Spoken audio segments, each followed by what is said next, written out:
Sometimes I'm one of those people who never say where I am going or where I'm coming from, because I know there have been attempts of even kidnapping or abducting. When I refused to do that, very many people, some of those people who call themselves the owners of the church were not very happy, and they have been fighting me for the last 10 years. My name, as you may know, is Joseph Ntombura. I'm the presiding bishop of the Methodist Church in Kenya, and formerly also something that is actually undergoing the transition of Africa Methodist Council, and being the first president of that organization as well. And today we have called you so that we can clarify some of the things that are taking place. Tomorrow, we understand there is a mobilization of some quarters of Methodist church members that wants to take the power, because it's during the succession period, those who want to take power by force. It's a very sensitive time, and the people that have been mobilized, I understand, are accompanied by goons, some of whom are even armed with guns. And we want to tell the Methodist members that the place is very well protected, because those who want to come to your home with the force are, of course, thieves and the murderers. And if you don't protect yourself in a home, then you'll be considered someone who is careless. So let me make it very clear that tomorrow we are going to protect the properties of the Methodist Church and the lives that are here, because we don't want to be considered also careless. At the moment, embarrassing our church, behaving like a political party, wanting to march to the State House to remove the president. So it is similar, it's a spirit in our country. And I don't think this spirit is taking us anywhere. And I want our people actually to apply rationality and the voice of reason in order to uphold the culture that is especially African, the culture of peace and brotherhood.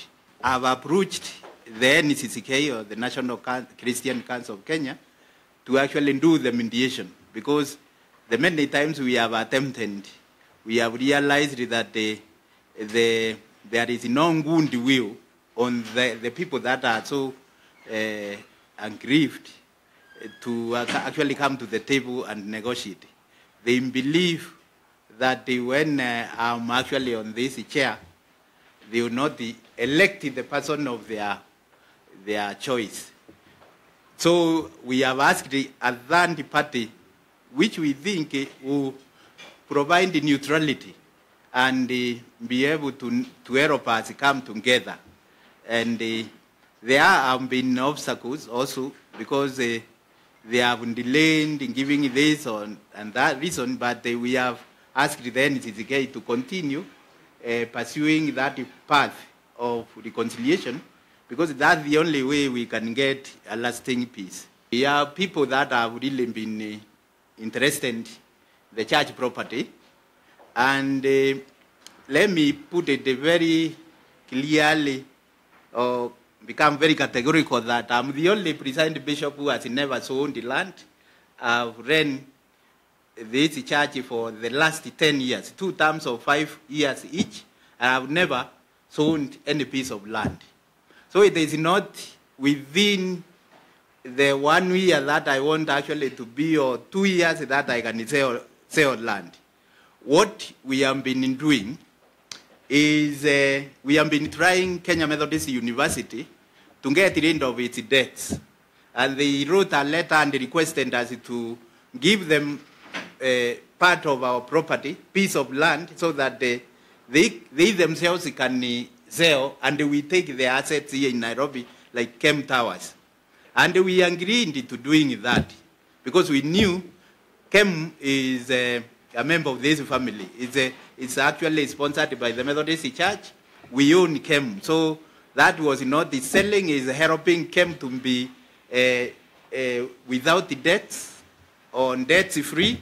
And then when we take the assets, the church will be making money because they will continue to be our tenants in Kem Towers and Kem Up.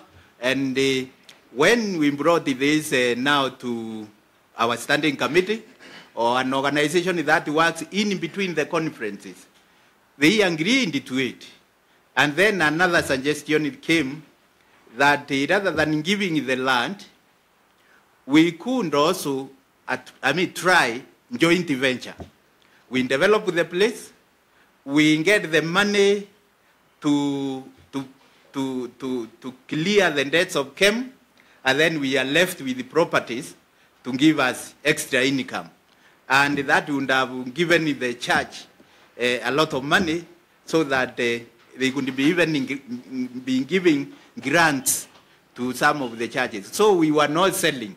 What we are talking about is a joint venture or barter trade between Kem and the church. Another one, there is another piece of land where we wanted to put up a manse or a house for a presiding bishop. I remember, because I'm ending my term soon, I was not the one to occupy that house, but we were interested in putting up a house for a presiding bishop, because at the moment I'm living in a rented house. So we wanted to find a way of building a permanent house and leave another presiding bishop in a more comfortable place. It was also through a joint venture. It was not selling. And where the negotiations have reached is still very far. We have not reached a point where we can even bring the proposal to the standing committee.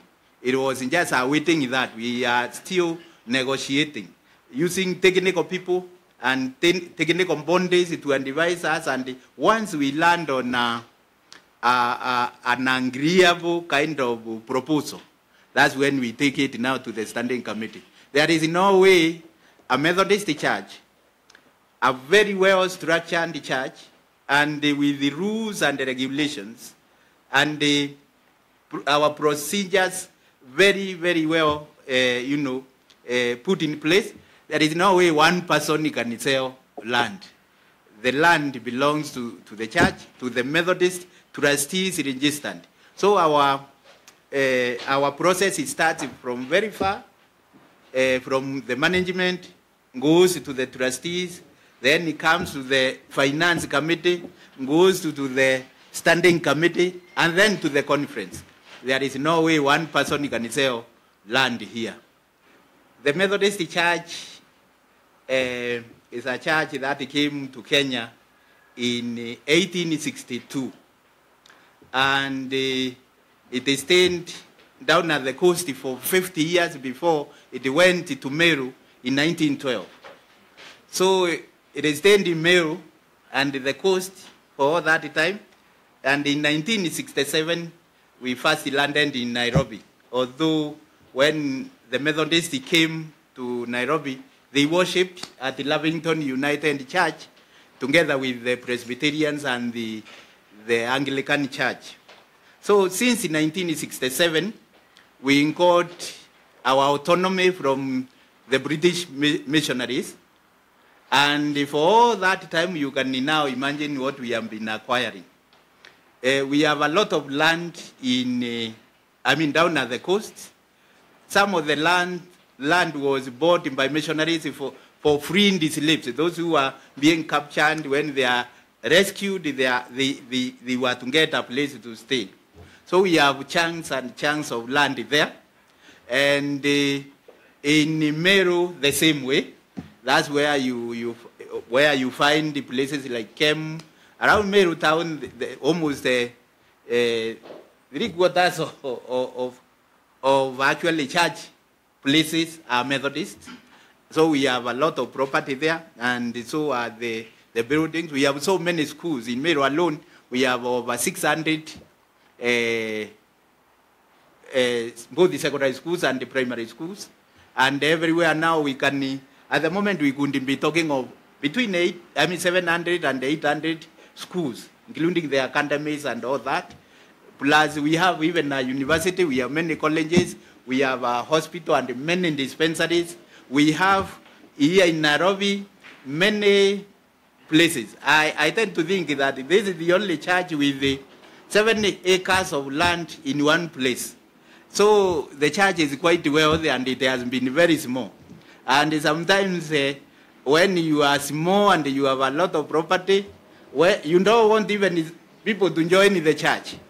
Those who, are the leaders of the church, sometimes they can be tempted to think that they own even those properties as individuals. So when someone, a stranger comes, like, and he lived in England for quite a number of years. So when I came, I think they elected me as the presiding bishop because they knew that I didn't know very many people. So I didn't know the downside and the point of security I was put there. And within no time, they realized that I was not just a simple or an easy pushover. I could also say no. They realized that I also knew them. And this is the reason why we are struggling. I was approached, just as many other presiding bishops have been doing. They asked me, the way we start our leadership here, because you come to the office and find that there are so many debts. So what we do, you sell a part of the land so that you can clear debts and start now running smoothly. And I told them, no, I don't want to do that. Let me just struggle. And I've been struggling.